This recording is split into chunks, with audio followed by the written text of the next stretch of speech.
देशी बंधुक तैयारी करी बिक्री करुथिले जने शिकारी को धरी खोलताड़ करबा परे धरा पड़गले दुई बंधुक बेपारी भाई।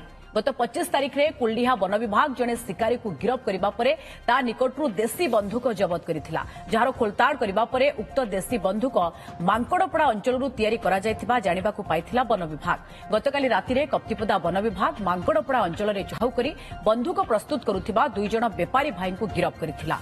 सेमाने हेले लविन्द्र लोहार एवं दुशासन लोहार। सेमानक निकटरू देशी बंधुक तैयारी सामग्री और अन्यान्य जिनिस भी जबत होइछि। एटा 25 तारिख दिन आमर Kuldiha wild life range officer Baleshwar wild life division रु से माने कुन्ना सिंह बेली गोटे लोक को आम मांकड़पड़ा ता घर हूँ खड़ीखाणिया अरेस्ट कले गोटे बंधुक मिलता एवं से कुन्ना सिंह की इंटरोगेशन कला बेले सी कहला जे दुई जन लोक से बंधुक ग्रहण करथिला। से दुशासन लुहार आउ जन होचंदी रविन्द्र लुहार। उभयंकर पिता नाम हूँ शुक्र लुहार। घर हूँ टिकरपड़ा। से प्रस्तुत कर एवं तापर जिते फरेस्ट वाला रेड कले घर किसी आसेसोरीज जोटा कि बंधुक तैयारी दरकार यथा मजल 4टा मिलला, 4टा हामर मिलला, 4टा सांडोच मिलला। एगुड़ा से सीजर करके आमको देइछंती। ए संक्रांत रे गोटे केस हेची